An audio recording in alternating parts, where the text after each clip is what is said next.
Thank you for watching the YouTube channel Exit 261. We wanted to show you this damaged guardrail in Youngstown, Ohio, off of I-680 southbound. Don't know when this accident occurred, but it was probably very horrific.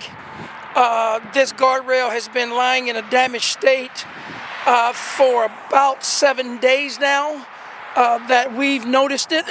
But what I want to demonstrate to you is, you see how the rail itself is fed through the guardrail, and it looks like a ribbon all the way through.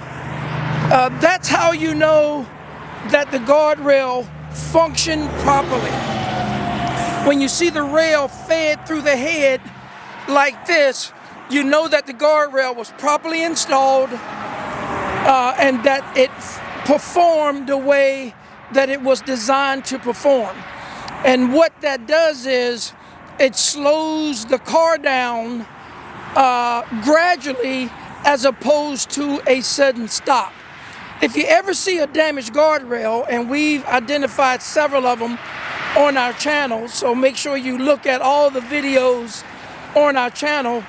If that ribbon is not fed through like this, if it's partially fed through, that's an indication that the guardrail was either improperly installed, frankensteined, which means it had parts and pieces from 2 or 3 different guardrail systems, and therefore it did not function properly, or that guardrail was already damaged.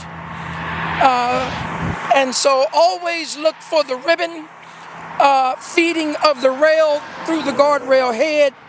If that does not appear to be the case, then whoever was involved in that accident needs to know that that guardrail did not function properly, either because it was damaged already, or improperly installed, or Frankenstein with parts and pieces that do not belong to that system. So again, thank you for watching Exit 261 YouTube channel, and be sure to like, subscribe, follow, and all of those good things.